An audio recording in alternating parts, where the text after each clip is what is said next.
Hi there guys, welcome back to the channel. So today I'm here with the lovely Heather Foley, lovely partner of Ben Hunt. We're going to be talking today a little bit about omega-3 fish oil, provide you some resources to look at after the fact of watching this video, and just give you guys Heather's experiences with her very interesting background in life, and she can feel free to delve into a topic she does want to delve into as well. Right, how you doing, Heather? And what's your background, your story, your history? So my background is I'm a physiotherapist first and foremost, and I worked with the military for quite a long time, and I noticed over the years that I was having lots of issues with my joints, and I've had loads of health issues over the years, but the main thing that got me into this space was that I've actually had 10 concussions over the space of 20 years. And I had PCOS, and I had a condition called hypermobile Ehlers Danlos syndrome that only got diagnosed at age 35, so 10 years ago now. And the Ehlers Danlos syndrome is also linked to POTS, so postural orthostatic tachycardia syndrome, and having heart palpitations, and the likes of that, being highly sensitive to noise, sound, touch, and smell. Taste, not sound. And I with all of these health conditions, plus PCOS and Bell's palsy twice and trigeminal neuralgia twice, I saw lots of specialists over the years, as you can imagine, and nobody could give me a definitive answer to what was wrong with me except put me on steroids if I wanted to, which I chose not to. And one consultant explained to me that I had the condition wouldn't kill me with Ehlers Danlos syndrome. It would just give me a miserable life, which really shocked me because that's not how I work. So after all that, I started researching stuff back in around 2008-9 because my mental health was a big issue for me. And with all the concussions I had, I started researching basically diet and how it helped me, and I realized that omega-3 was fantastic for mental health. And that took me on a journey with a gentleman called Dr. Michael Lewis in America, who specializes in concussions, and Dr. Michael Crawford of late. And I just realized for me that omega-3 was hugely important relative to the brain injuries or traumas I'd given myself. And then I found out about the ketogenic diet around 2010. And I realized that that was very beneficial to me as well. However, I had major cravings when I ate that way, and my diet wasn't the healthiest. A lot of the time was in ketosis, but not always. So I delved deeper, and I started doing water fasts from around 2012. I think it was September 2012. And then when I got diagnosed with POTS, which is postural orthostatic tachycardia syndrome, I saw a cardiologist who actually said to me, put a bit of salt in your water, just to enlighten me, which really shocked me being a cardiologist. But I did what he said, and I realized that my balance started to get a bit better. So that intrigued me. And then, as I said, I went into the keto space where I realized that epilepsy had been cured by the ketogenic diet since the early 1920s. And if it could help epilepsy, it could help me. So I went down that rabbit hole, and it really helped. And then I came to carnivore way of eating in May 2018, because I'd heard of Michaela Peterson and Kelly Hogan. And I was fascinated by what they'd achieved. So I went all in, and I lost my period for 3 months. And then it came back like clockwork. Like, bearing in mind I had PCOS and had huge issues, that all settled. I became a lot calmer. But what I found fascinating was my cravings completely disappeared. So I was eating ribeye steaks and food like that regularly. And I did really, really well. But then that's 6.5 years ago, and I've had ups and downs. And again, I kind of forgot about the keto side of things. So came around to actually, I need to do a keto carnivore kind of way of eating, i.e. I need to add in higher fats and fish. So instead of just having ribeyes, I have now more fish and higher fat to help with my mental health. because although people assume if you're only eating carnivore, you're naturally in ketosis, that's very, very untrue relative to the individual. So that's basically where my story's been, where I've come from and where I've gotten to. But I will add in, which I think is very important, is all my health conditions have settled. I manage my symptoms really well relative to Ehlers Danlos. But the only thing that I have an issue with is dark chocolate. And whenever I add dark chocolate in, all my symptoms come back. And now that's really fascinating to me, because most people think dark chocolate is really healthy, it's a superfood, etc. But for me, it brings back my arthritis in my joints straight away from my condition.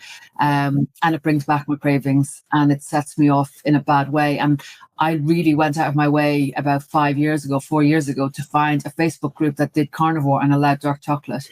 So I know what it's like to be in the space a long time and to have the ups and downs, because when it's going perfectly, you feel amazing. But if you have a blip, you do pay for it. Yeah, for sure. That's been my experience as well. And I'm also one of those people, I suspect about half the population that is actually intolerant to especially dark chocolate. The compound in it, I believe, is theobromine. Yes. And that's an alkaloid. And that basically irritates the gut walls. And some people just can't break it down as well as other people because they haven't got the right detox pathways.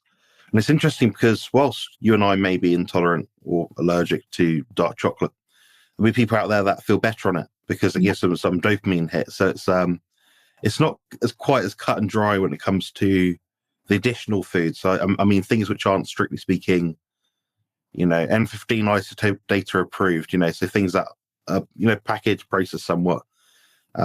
Yeah, we can eat a lot of meat and fat, but some of us do have to really taper up the fat. And I've been experiencing this myself. The tricky part is people stick to the ratios, I find, and all the percentages. And I don't think that's really what you need to be doing. I think the way that I know yourself, Phil Escott, Shafir Clemens, the way they sort of approach it is, what does it look like on your plate?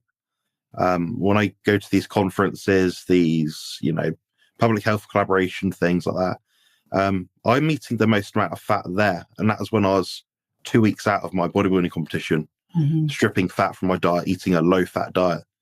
And people wonder why they're not getting all the health, symptomology and remission in place. And it's because they're not eating enough fat and they're just eating a rabbit starvation diet. And not everyone gets fat on these diets either. I know some people that have eating, I know one guy is doing 450 fat and about 300 protein per day.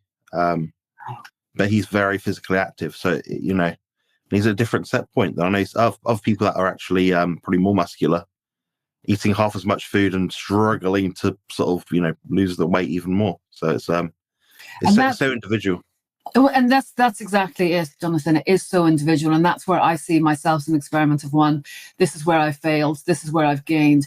Just saying about calories, I was able to eat up to 5,000 calories a day in the first few years of eating this way.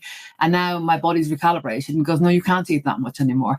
And if you do eat, like something as simple as if I have 2 ribeye steaks in one sitting, I kick myself out of ketosis.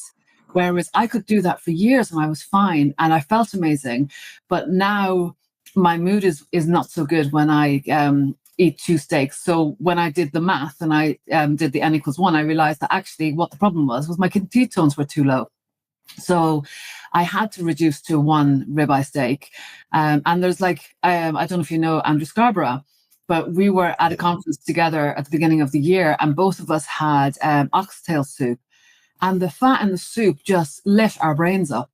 So what works for one person doesn't necessarily work for another. But when you find what does, you've got to run with it and play around with it. Because for me, I can't have minced meat or I can't have bone broth because of histamine issues. And histamine issues actually raise your insulin, which again, for me, I've realized over the years that the root cause of all my health conditions is insulin resistance. Because you can actually link insulin resistance to PCOS. You can link it to, it worsens your symptoms of hypermobile Ehlers Danlos syndrome.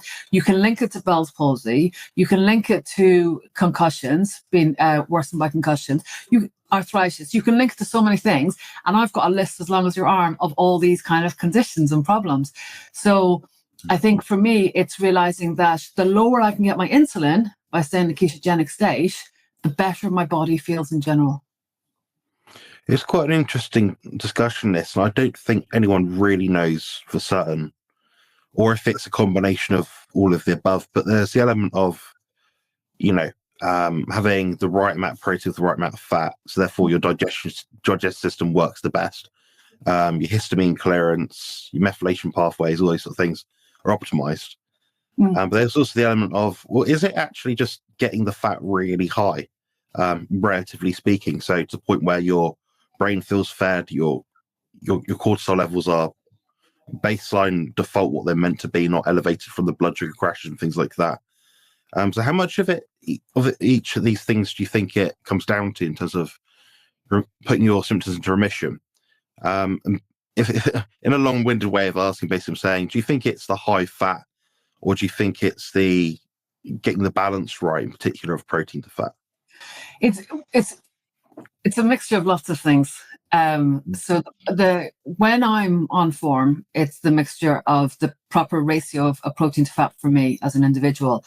But I ran a conference, as you know, in Manchester back in October, and the week before I was super stressed, and I ate high fat every day. I ate like 200 grams at least of fat a day, and I couldn't get into ketosis. And I wasn't eating high protein. So that just shows that my stress level, my cortisol, is impacting my ability to stay in a ketogenic state. So that goes against the more fat you have, the better off you are.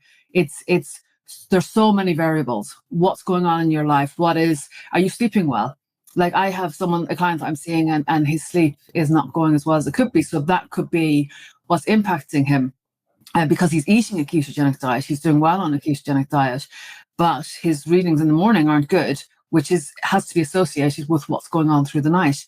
So we assume it's just diet, but the longer you stay on this, and you'll know that yourself, relative to your training you do, how you actually feel, how your body feels. When we push ourselves, when we are under stress, whether that's physical or emotional, it will impact our ability to utilize that fat efficiently, no matter how much you have. Absolutely, yeah. And I mean, I've tested blood ketones before and urine ketones. So I had a few different measures, but I found when I got my levels above, I think it was the unit of 1, I started to feel a bit dodgy, a bit low blood pressure, kind of disorientated. I repeated that experiment quite a few times. So I just got my keto levels up really high. So implemented, like, I don't know, dry fasting, high fat, low protein, all that sort of stuff. And I found, it just doesn't suit me as a person. Yeah. Then it's going to be people with genetic adaptations where they're going to need to have a higher ketogenic level. Mm-hmm. That's where they're going to feel best. So it's interesting. And that's it, because nutritional ketosis is for anyone and everyone, and that's like 0.5 millimole to 2.5 millimole, whereas therapeutic for mental health, for cancer, for autoimmune is ideally anything from 2.53 to 5 millimole. But then you have that happy space where 1.5 to 2.5 is your optimal, because what people don't realize, if you go too high, you can increase your anxiety. You can counter what you're actually trying to achieve. So again, it's very individual, because when I dry fast, I don't get a reading on my ketones. I've gone over it so far that I can't actually read on my ketones. Right.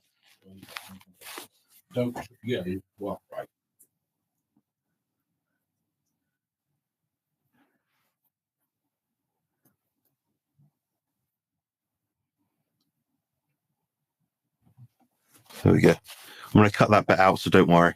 I can't. Yeah, everyone's shouting outside my door all the time. It's annoying. I can't get my ketones to read when I'm in a dry fast, because I get so high. Like, I think the last reading is something like 8, and then it just disappears. But I know I have been dry fasting since 2018, October 2018, and I feel really comfortable doing it. But again, and that's really interesting. If I'm stressed, I can't dry fast. My body just won't let me. And it's what I've learned, and it's a big thing. And again, you would be the same. We've realized what works for us and what doesn't. We've realized when our bodies are not feeling optimal, they're not willing to do the dry fast. They're not willing to eat exactly as we wish, and we're not getting the results we want to get. And then the question is, how do we turn that round? So for me, I focus on walking, I focus on gratitude, I focus on breath work. I do all these added things like circadian rhythm, getting up with the light, walking on the beach, getting as much fresh air as I can, having amber lights instead of blue lights. I don't have any blue lights in my house. So I use all these to get myself to reduce my stress as much as I can, because for me, I believe I stay in a state of sympathetic nervous system, so fight or flight, rather than rest and digest. And the breath work, the walking, the gratitude will help activate your parasympathetic nervous system. So it's finding that happy medium. And that's where, like I said, you can be doing everything. You can be trying the dry fast, you can be having high fat, but you're not actually getting yourself into ketosis. So when I'm doing really well and I'm in good form and I feel confident in myself, I sit optimally between 2.5 and 3 millimoles per liter of ketones. And I use my glucose ketone index, which I believe it was Dr. Thomas Seyfried, that did that in research for cancer, and found that your glucose ketone index, the lower the number, as in the ratio of glucose to ketones, the lower your insulin. So therefore, the better your immune system is, and the better your opportunity is to heal yourself from the likes of autoimmune conditions and cancer, etc. So I use that a lot. And when I'm stressed, my glucose is high and my insulin is naturally low. Yeah, I think a lot of people experience that, and it kind of explains why people that say, oh, I tried high protein and I couldn't lose weight, and I'm still insulin resistant, my blood glucose in the morning is still high. I don't necessarily think it's the protein. I think it could be a lack of the fat, with some kind of gut microbiome shift of some sort. Something's not quite right. I mean, if you, for example, for me, I don't like to use over-the-counter painkillers unless I absolutely have to. But if I do, I know that day and the day after, I'll experience some sort of digestive distress. I'll not feel right. I might have weird first signals. I might drink double the next day. I might heavily salt my food, or I might not do that. It's quite interesting. It's a very interesting take. We don't know exactly what's in the fillers, do we, with the painkillers? So ideally, you just stay away from them as best you can. That's it. Yeah, I mean, what we know is, an animal-based diet with some ancestral tenets. I wanted to ask, so some of your kind of experience, your background, lots of neurological issues, sensory processing issues. How would you go about your day? So if you run me through your day, like, I wake up, I do this, I go outside, whatever it is, give me like an example of your day as the biohacks you kind of implement. So if it's dark outside, I always open the window. That's the first thing I do, to let light come in through the window. And I tend to, for me, especially at the moment, I tend to prioritize gratitude and mindfulness first thing in the morning to set myself up for the day. Because, like I said, it's been a tough few months for me. So I'll do that. Then I will get myself, at the moment, I've actually been having ribeyes for breakfast. So I'll have a single ribeye steak for breakfast.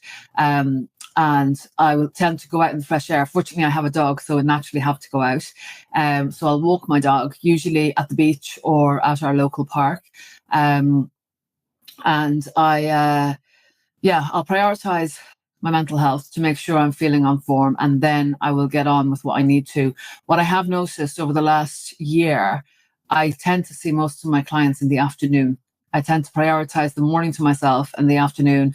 I teach yoga, so I teach every evening during the week, and then I'll try and get the clients in the afternoon, so the morning gives me that opportunity. Then I also will have sardines with cod liver oil, and I'll make that into a pate, and that's all the ingredients, nothing else. The sardines are in spring water and sea salt, and I have that, and I will have on occasion, not massively, but I'll have some eggs, and sometimes I have butter. I have given up bulletproof coffee. That used to be a staple for me, but it does me no favors whatsoever. And Richard Smith and Anthony Chafee have convinced me to stay away from it.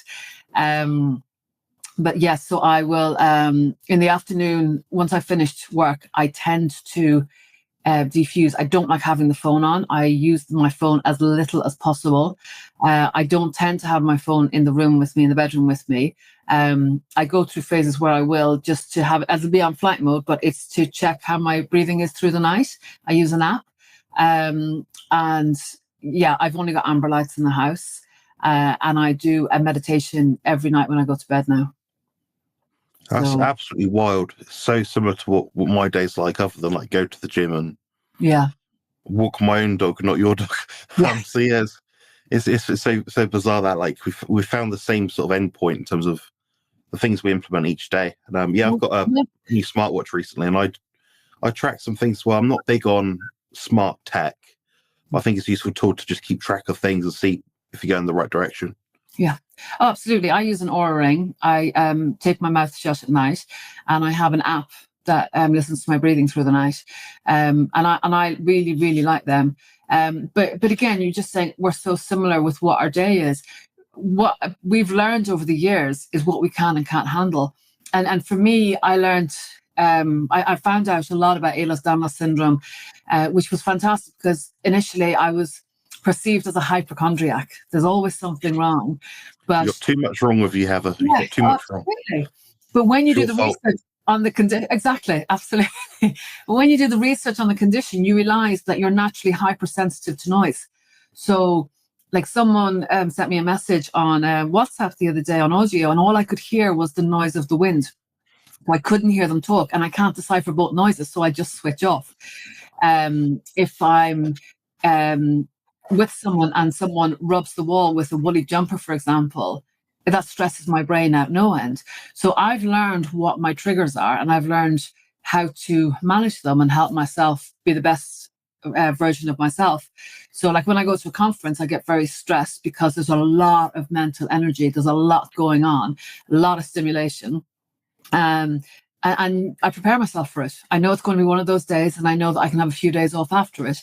So this is something that I've learned over years. I've learned it's okay to have the symptoms that I have, to have the patterns that I have, because now I know what they are, and I'm unapologetic to people because this is who I am, and I've realized this is who I am, and I'm actually happy I've worked it out because there's nothing wrong with me. I'm a unique human being. And that's how I see it now. It's absolutely, yeah. I mean, as human beings with diverse medical histories and conditions, we have to do something else, do something a bit different to other people. With me, in my family setting, my friendship setting, I'm at the point I'm kind of going through a transitional phase in terms of what I can achieve, my abilities, physically nowadays with my spine and things like that. And I found like you kind of have to set boundaries with people, but also, like you said, not be unapologetic for it. Yeah. Because ultimately, if you can't look after yourself, you can't help look after anyone else. So you have to sort of set yourself like time aside, use these apps. This thing can do like, it vibrates and press a button, and 10 seconds later, I breathe out and all this stuff like down this side of the room, so that little crevice, that black hole there. That's like a sensory deprivation zone. So it's all black, dark, no sound pretty much. Grounded, red light therapy panels. I use that as like a recovery palace after the gym. Yeah. Essentially, it's just a duvet on the floor with some pads and stuff up there. But I do find it really helpful just to get away from tech. So I won't bring anything near me when I'm there. Or if I do, listen to something in the background. Is there anything weird like that you do? Anything interesting, like unique?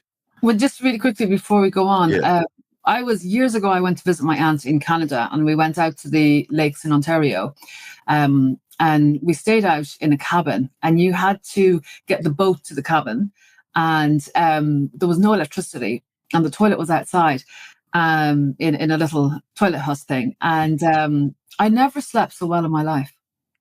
And I couldn't get my head around that. You could see all the stars at night. You could see everything was clear. Everything was free of all these extras. And if you think about when you stay in the city, it's hard to sleep if you're used to not being in the city, because your body is coping really well with your surroundings. But the more energetic disturbance you get from out with you, the harder it is. And it was such a eureka moment for me when I was at the lakes and realized that actually the reason I'm sleeping so well is there's no electricity, there's no TV, there's nothing. And I thought we really are missing a trick. And that's why I love to go to the beach. Probably for me, the biggest thing when you're saying you have your things to do, my biggest one is walking on the beach. The sound of the water ebbing and flowing, I love it. That's my downtime. If I'm stressed, everybody knows they'll find me at the beach or out for a long walk. And I will walk up to 3 hours just to clear my head because it's my time. Nobody can get hold of me. And deep down, I'm an introvert. I'm happy to chat to people, but I get more tired the more time I spend with people, whereas a lot of people get more energy. I was speaking to someone recently, and she said that her energy goes through the roof with all the people she's with, so she can't fall asleep in the evening because she's so excited. Whereas I'm the opposite. I get so worn out by having so much mental stimulation with people talking that my downtime is just to go out for a couple of hours, listening to the sea, and just completely switch off. And again, I like that. Years to be able to be comfortable doing that and being okay with that. Yeah, everyone's got this stigma out nowadays about, introverted people like us. It means you're not sociable. It means you're not confident. It means you're shy. It's like, well, no, I just don't particularly gain as much as other people do for being around large groups of people. I have my own set of ways. It's, we've all got different skill sets, characteristics, and your characteristics are best suited in the way you've set up your life. Obviously, otherwise you wouldn't have done it. Yeah. Oh, absolutely. And that's it. I don't think for 1 second I'm shy. And I think most people that know me know I'm not shy. But I've taken 10 days off where I've turned my phone off and been uncontactable. And I spoke to my father at the time and I said, if you need me, I'll check my phone every night. But other than that, I'm uncontactable for 10 days because I was absolutely exhausted I was seeing up to 16 clients a day in the military and I just needed downtime. And not everyone understands that, but if you have introverted tendencies, you definitely get that. I think a lot of introverted people may also have sensory issues as well. That sort of wears you down a bit. Like, for example, the other night we had a house party. I think it ended about midnight. So I probably fell asleep about 2 hours later than I usually would. I'm still recovering from it now, and that was about 2 or 3 nights ago. So that's why I'm so mellow and subdued and probably talking a lot of nonsense. But my body just slows down. So unless I take this time and just, I might have all my friends ring me up tomorrow, can I come around? We'll go for a big meal and get a chicken together from Nando's or something. I'm like, I could and I'd like to, but I know that might set me back. There's a 50% chance it'll set me back further.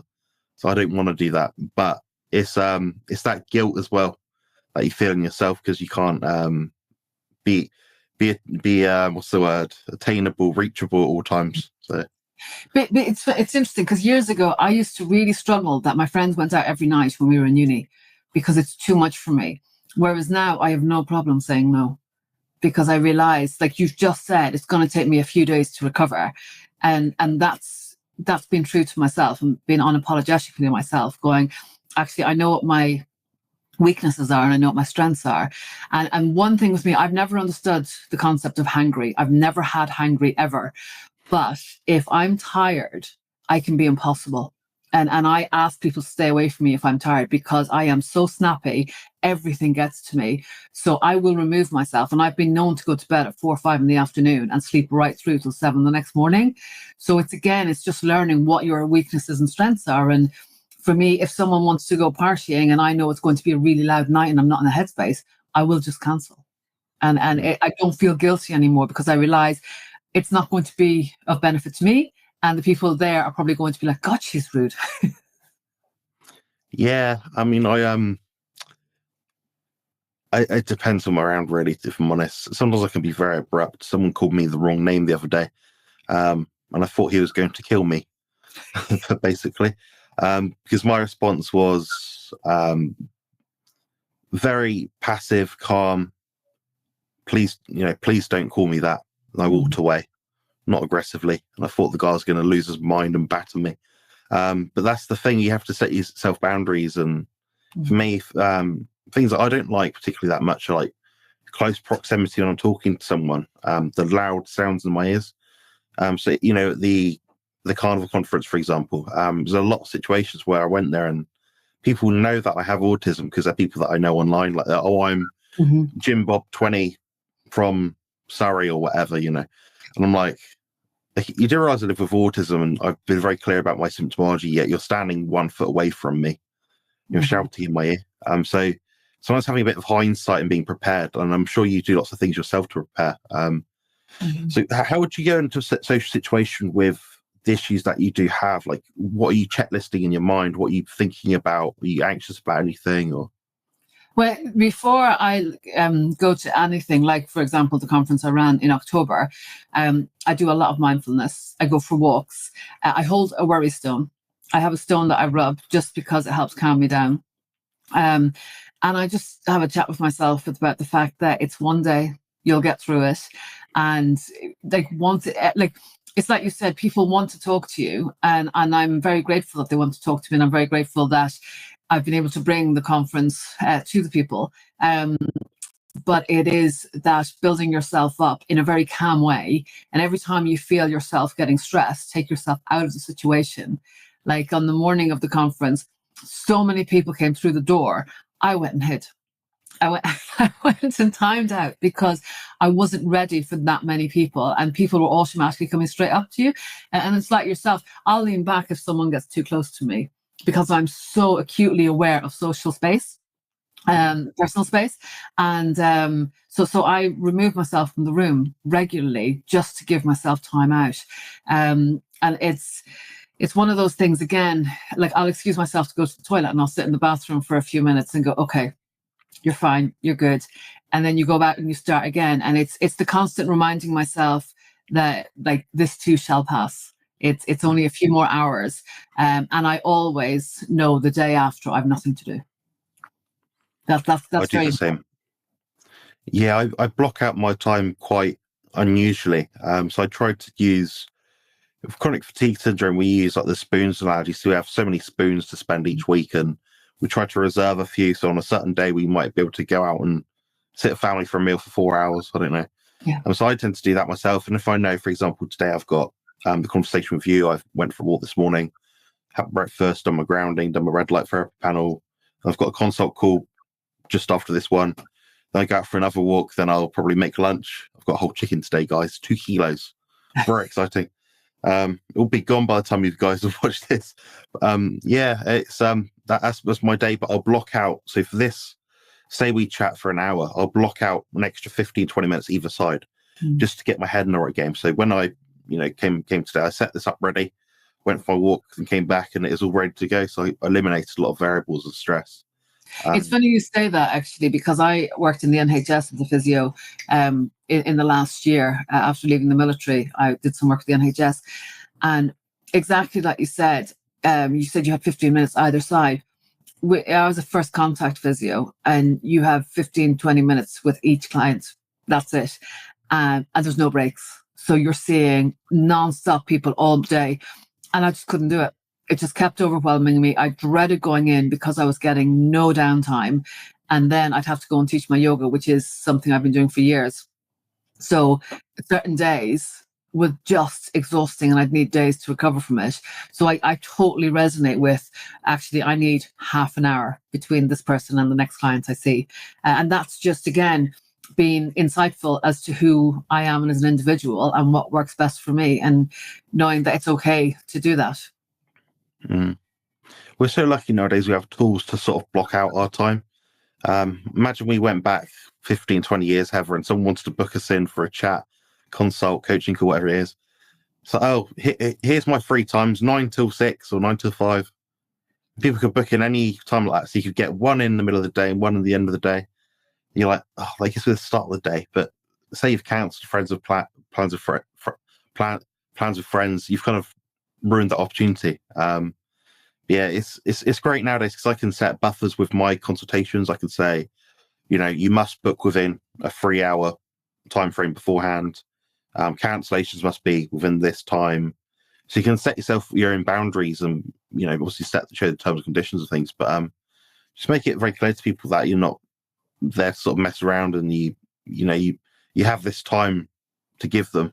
They just got to be on time and things like that as well. So yeah, I'm pretty thorough as a coach. Anyone that knows me that's watching this that goes below, they know how on top of things I am, which is absurd sometimes. I'll notice something in the background, like a packet of crisps, and I'm like, is that yours? I usually just giggle at, and when things like that happen, you know, when people make these, I don't know the word for it, like a Freudian slip or something, where it's just, you kind of revealed something about the character, but you've not spoken about it. It's quite funny. Yeah, I would ask one last question actually about your omega-3 intakes. I know we spoke about it a little bit earlier. So what was this protocol you did, and who did you come across to sort of get you hooked up with this thing? Like, what happened? So I was listening to a lady called JJ Virgin. She's a personal trainer stroke huge influencer in America now. And back around 2009, 2010, I heard her talking to Dr. Michael Lewis, and she has a son who had a car crash, was hit by a car, hit and run. And he ended up in a coma. And Dr. Michael Lewis recommended a very, very high dose of omega-3 to help him come out of the coma, because that's been done successfully many times. So she did that, and she continued the omega-3 when he came out of the coma for mental health, because your brain is predominantly made up of DHA, omega-3. And I was fascinated by this. And again, for me, it was like, well, if it can help him, it's got to help me. So I researched the guy, and I contacted him, and I said, this is me, I've had 10 concussions, these are my symptoms, etc. I've seen your protocol. What do you think? And he got me to take 27 tablets a day for, I think it was 2 weeks. And I didn't care about the cost. I got the best quality ones I could, because it was only short term. And after 2 weeks, I dropped down to half of that. And after a week, I dropped down to half of that. And I kept dropping down until I was about 2 tablets. And within the first 2 weeks, I was incredibly calmer in comparison to what I usually was like. And it was pointed out to me by some really good friends quite quickly. And that's when I started to really reflect on it and realize that, yeah, I did feel calmer. I was less reactive. And I just, in general, felt good in myself. So I did that protocol, and then I left it for a while and focused a bit on fish. But I would say probably at least 4 times I've done that protocol again. And that was 2010. So I've done about, probably 4 times since. The last one was the run up to the conference, actually, to get myself as high dosed up on omega-3 that I could. Because I don't believe in taking supplements long term. I think there's a place for them now and again. But I don't believe that you should be on anything long term. Yeah, I'm of the same mind. Like, these things are tools meant to be cycled in and out, and I like your approach towards doing it. You obviously found a routine or a pattern of using this protocol to get you the results you want. I mean, I tried to think similar to myself actually when I was about 15 years old. So I was at the peak of my sprinting career, which is quite an interesting endeavor. And I'll say that I had sore knees all the time. So I was training a lot. And I mean a lot. I was doing about 15 to 20 hours of exercise per week. A lot of that was circuit training, sprint training, some steady state cardio, bit of Olympic weightlifting, bit of bodybuilding. I was basically gymming about twice a day, every single day, sometimes 3, in terms of like different activities. And I started to get really bad knee pain, and it's just getting worse and worse and worse. I was like, well, obviously I'm doing a lot. You know, is there a knee pain supplement thing? There's glucosamine sulfate, and I looked into that. And from what I read, it is like, it's good for old people. That was my rudimentary understanding back then. It was a product like my nan would use, or someone with arthritis would use. Anyway, so I thought, okay, we'll try omega-3 because I know that's an essential nutrient. So I bought like the low grade rubbish, underdose quality, probably rancid as hell. Tesco ones, I think it was. I remember buying something like 10 bottles of 30 or 60 or something. Is a lot of capsules, full size ones. I think I was doing about 25, 30 of them a day actually as well, just by happenstance. And what I found was within about a week, my knee pain reduced by about half. I was like, this is interesting. So what did I do the next week? I went to mum and dad and said, could I have a bit more money? spend on some supplements for my joints and for my sports. So yeah, I ended up getting some protein powder. Never really revisited the omega-3 thing again until maybe 6 months later, or maybe a year later. And I got the same sort of benefit again when my knees started to play up again. I also had like a dodgy elbow, so I had a tendinosis at some point, maybe 6-7 years ago. Again, up the omega-3, yeah, it cleared it up. So it tells me that omega-3 seems to be something that we can diminish because we can't obviously make it ourselves in that kind of sense. But it's finding the right dose, the right protocol, the right frequency, the right length of time with a good quality product to get you to that endpoint. And at the moment, I'm eating fatty fish every day. If anyone watches my Instagram, you'll know I eat mackerel, salmon, sardines, herring, prawns, mussels, usually 1 or 2 types of fish every single day. And I do find a benefit. But for me, what's interesting, Heather, is that unless I go for the really fatty portions and have a lot of it, I do notice I'm a bit low on omega-3, as in something in my body isn't quite firing right. My brain doesn't work as well. My memory short-term isn't as good. I make more mistakes. Perhaps I drop things because I've got nerve damage and things. And the conductivity between my nerve cells is probably not great. So yeah, it's an interesting thing. And have you looked into omega-3 to 6 index before? Yeah, I know it's like 3 to 1, 6 to 3, and it's something now like something like 40 to 1 or 60 to 1 that we're taking. So we're way under on omega-3 because omega-6 is in pretty much everything processed. But you do know that omega-3 has EPA in it, and that generally helps with nerve health. But going back really quickly about the omega-3, so your frontal lobe is predominantly DHA. And your frontal lobe is your emotions, your ability to cognitively focus, etc.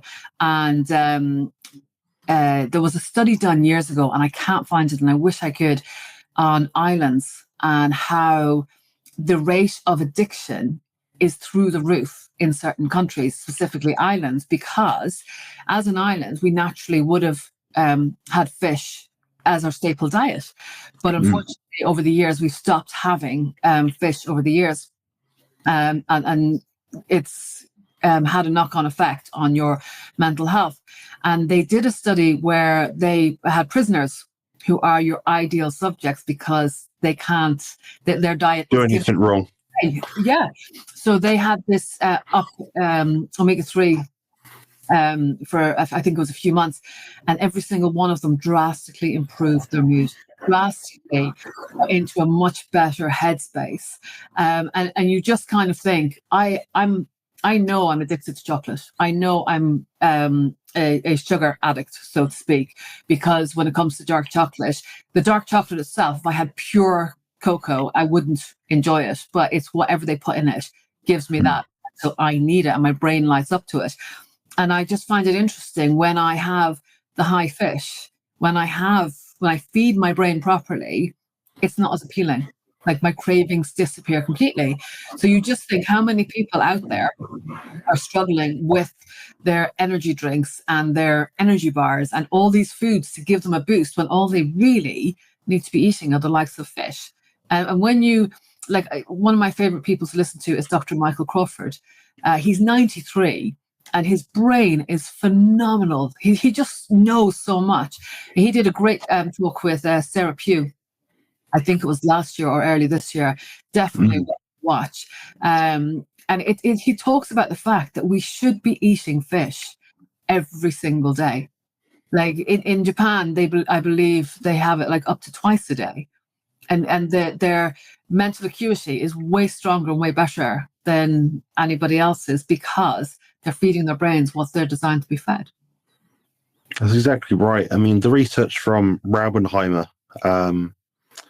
perhaps maybe 10 years ago, they looked at like insects and things, and they found, okay, once an animal gets its protein and fat requirements, mostly protein, just because protein has more vitamins and minerals in it in relation compared to fat, they sort of found you can't really overeat. Once you get your protein amount to about 40%, with enough fat, then you just can't overeat. It's so difficult. And I've tried it myself. Right now I'm in a reverse diet phase from a bodybuilding competition. And basically it just means I'm increasing my food to get to a point where my metabolic rate is the highest as possible. So I can build the most amount of muscle tissue and feel the best and most energetic, basically recover from the turmoils of contest preparation. But yeah, my diet basically was for pretty much the entire time about 50% protein. And I never really felt hungry in that sense. Like I never sat there thinking, I want to eat more food. It's more, I wanted more energy because my body fat was so low. So I never sat there starving, hungry, like, oh. So getting enough protein with enough fat seems to be key. We touched on a good point as well about the omega-3. Yeah. With the DHA, it seems to have some sort of inhibitory effect towards inflammatory cytokines in the epithelial intestinal layer, which is quite interesting as well, because I'm starting to see supplements now actually add in DHA in the capsule, the oil, whatever, with the herbal vitamin mineral extract, because they realize it has some kind of interesting effect. So yeah, it's I listen to guys, they're called ATP Science, and they're based in Australia. Yeah. And I've listened to them a lot over the years. I really listened to them a lot about 10 years ago. And I found it fascinating how they could annihilate certain supplements. And when they spoke about it, it made so much sense what they were saying. Like the optimal multivitamin you can get is liver.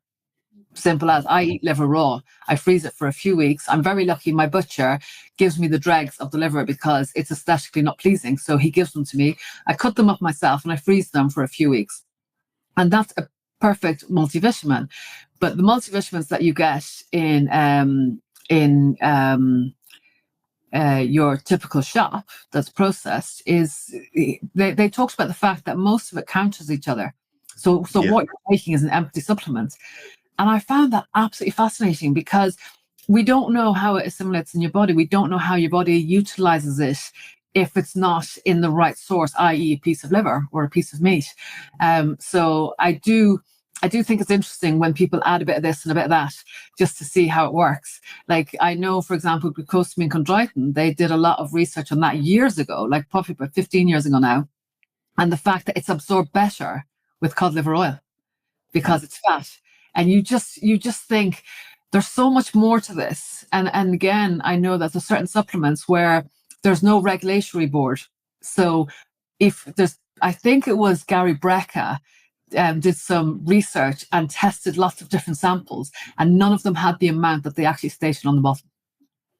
That's absolutely correct. I used to work in these places where I'd sell them. People would come to me as a manager to, say, oh, brand rep, so this is the product I've got. And I'd lick it and say, okay, show me the COA, the certificate of analysis, show me this, that, and the other, show me your branding, this sort of stuff. A lot of the time it wasn't a complete product. It's like, how do you manage to get this through so many elements and layers of adjudication, authentication, to come to me to sell the product, but you've not checkboxed every single piece of legislation that you should. These are big companies, not like Tin Pot Operation, eBay resellers or something. These are proper companies that are probably employing hundreds of people. Well, the other one that really upsets me, and I'm sure you get this, is protein powder. I went through a stage years ago when I took protein powder, and then I spoke with a doctor who said it's the most expensive pee you'll ever pee out of you if you're eating protein. So I thought that was fantastic. And but what I found fascinating is they'll tell you there's sugar-free protein powder. And every time I looked at the ingredients, I was like, you do realize that's sugar and that's sugar and that's sugar. It's just a different name. And I think maltodextrin. Yeah. And O's in all, you name it. But I think it was Dr. Robert Lustig said now there's over 200 different names for the word sugar. They are finding so many different ways. So just because it doesn't say sugar does not mean there's not sugar in it. And sweetener, you name it, adding all these things, and they're saying it's a health food. It's like, it's not. It's like Actimal's really healthy for you. It's Yakult is really good for you. Sugar and pasteurized milk with no calcium in it. Because as I say to people, if it's really good for you, it will taste disgusting. So the fact it doesn't taste disgusting, because bacteria would taste disgusting, the fact it doesn't tells you that they've added so much crap to it that they've made it palatable for you. So that's where I'm very much just try and get everything from your food that you eat and supplement as and when. And again, make sure you get a really good brand that you know is trusted by many, many people, that like the likes of Gary Brackett, like the likes of yourself. It sounds like you know exactly what you're looking at when it comes to supplements, because there's so many shady companies out there that people don't do their research and they just assume. Like, didn't someone pass away recently of taking one of the drugs that's supposed to help you lose weight? That's right. Yeah, I'm sure lots of people already have. Yeah. Yeah. Yeah.